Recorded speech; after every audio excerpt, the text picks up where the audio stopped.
Welcome back, guys, to another RB match.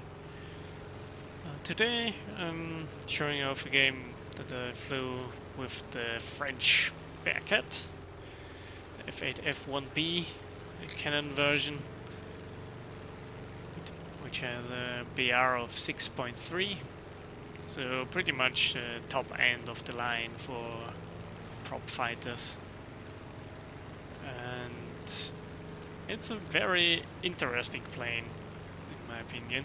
A really good dogfighter, decent at climbing, performance drops at high altitude though, so if you have to fight it's at the altitudes I'm here at the moment, 5.5 kilometers or 6 kilometers and up.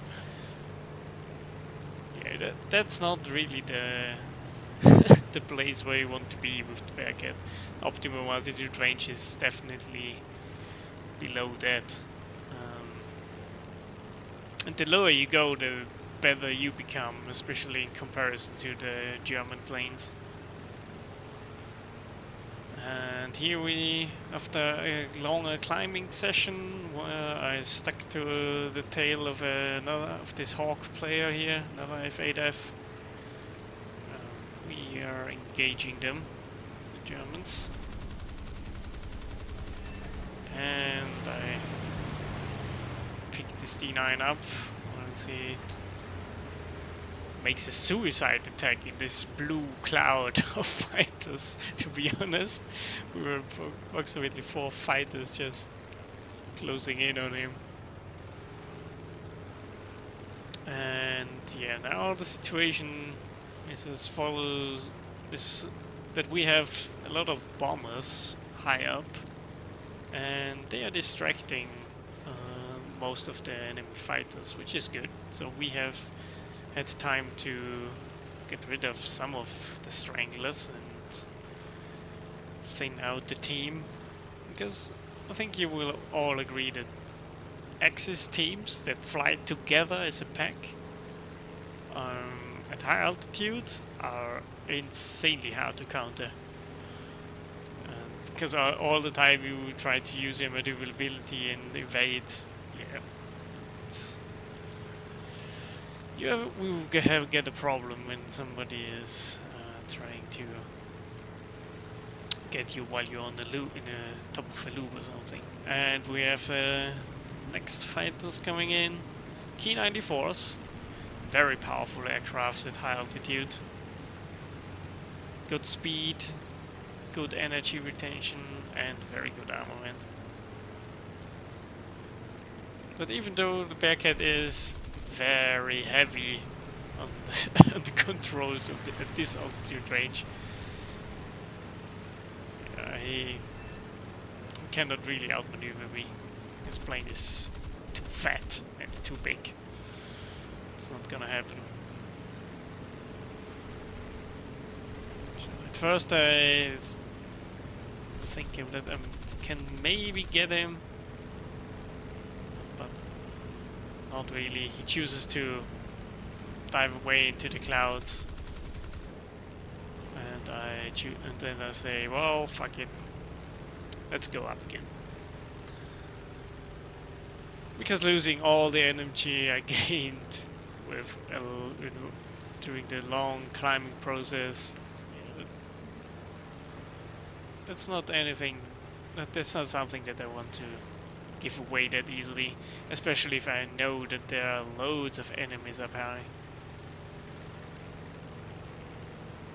I tend to dive after enemies only then when I know that the situation allows it. And now I'm in a pretty dangerous situation where the 190 could easily follow me down and shoot me while I'm slow. Luckily he's too busy evading, and so I try to use the situation and follow him down. Now I don't give give him the time to get away that easily now. I know that all the remaining enemy fighters that are not down though are very far away, because they were all drawn away from our bombers. And now I have 2 tires to choose from. The Key 94 is nice enough to pretty much stall itself out. And I get him. And here we will see a nice showcase of the low altitude performance of the Bearcat, which has a lower rated top speed when not fully equipped than a D9. Because I think I was only half upgraded there. I didn't even have the engine mod installed, and also not the wings and the compressor. And we knock him out with a small burst. So at this point, it's pretty even. One Spitfire will crash. Not sure why. Maybe he doesn't had to go, or he had some damage on his plane. I don't know. But the remaining 4 fighters, they will give us a bit of trouble, or maybe 3. I will skip ahead now until I get up into the air again, and pretty much all of my team will choose to land now, because there are loads of enemies left and it's pretty even, so we have to definitely fight for it. And yeah, there he goes. With a Spitfire crashed, which is pretty bad for us, but we have still have enough fighters to do this. Also the ground units are definitely going in our favor. And I'm in the air again, looking around, knowing that I have friendlies up high, and also knowing that the P-51H and the other Spitfire will definitely climb up to altitude. I choose to stay below the clouds, just in case enemy plane chooses to land or just rearm. Maybe I can catch him in the when he takes off from the runway. But I will soon find out that this is not the case. The enemy is still above the clouds. This will make the work a bit more difficult. I hope you can see that this plane is pretty maneuverable and fast at low altitude, and it's a dogfighter that you definitely have to watch out for. And there he is, 109K4, as far as I know.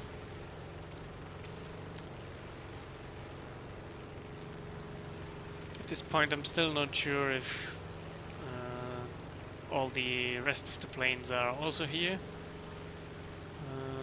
I assumed that it was only a Strangler, but nope, they are now all popping up. K94, J2M, they're all here.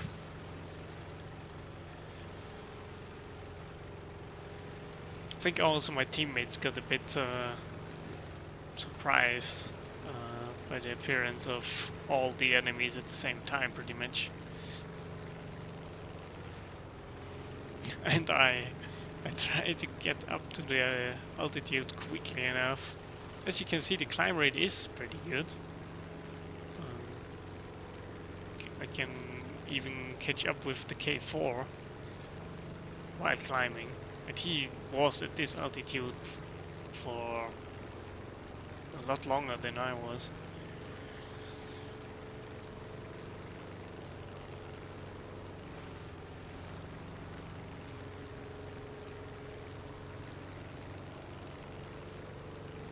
And now the choice of targets is a bit of a problem.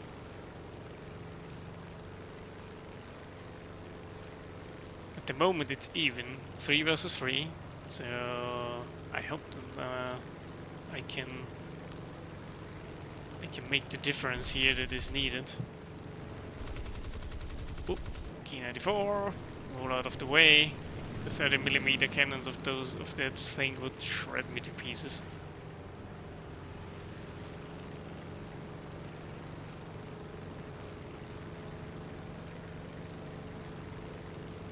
See the AK-4, and he definitely wants Spitfire up there.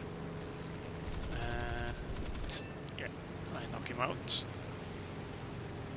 Key 94 is closing in. Yeah, that thing is so much more performant than the Bearcat while at high altitude, but the maneuverability is definitely not at the same level than the Bearcat is. But also the J2M5 is here now, which is a bigger problem. J2M5 definitely more maneuverable than the Key 94. And I tried to lure them down below the clouds. Lower altitude, better performance. Trying to evade. Always looking behind me. Losing the small window I gained with my maneuvers to gain distance on the J2M5.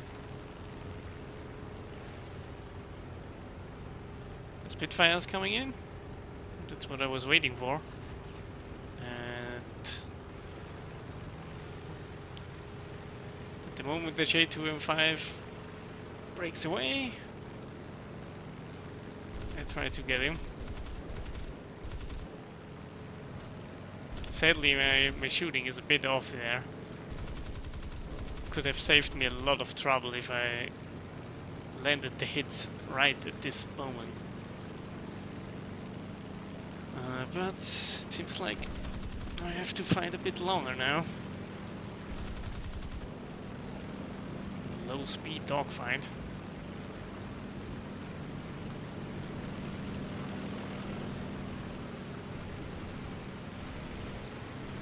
Spitfire is also missing their shots.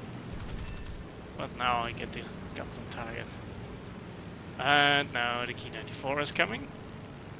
And the Spitfire is making the mistake of not pulling down. He pulls up. Gets surprised by the slow flying Key 94. Or the faster Key 94, I should say. I get low to gain some speed and make the attack angle more difficult for the Key 94. Now I use the good engine power and the good power to weight to spiral climb up, but it's just not enough. Just not enough.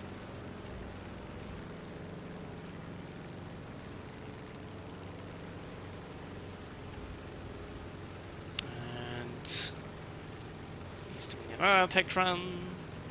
I'm evading again. Right when he passes, I don't go down now. I continue to climb.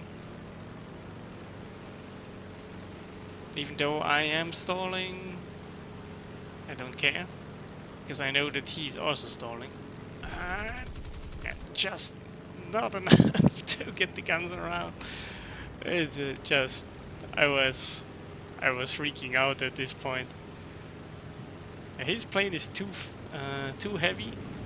He cannot get the guns around on time. And now I pretty much have it in the bag, but I still don't have enough lift. He's also trying to do low speed maneuvers now. He's trying to get away. It's not gonna happen. But he's also trying to do it slow. He pulls around, and right when I would have shot him and rammed him, the game ended. So it could be 6 kills and a death, but the game ended before I actually shot and rammed him. Kudos to that guy. It was a pretty intense dogfight there. I hope this showed that even when you're at a bad situation against the boom and zoomer, you can even out the odds if you work hard in this plane. And the big ammo count definitely makes it possible to do some big kill streaks in this plane. That's it for this video, guys. See ya.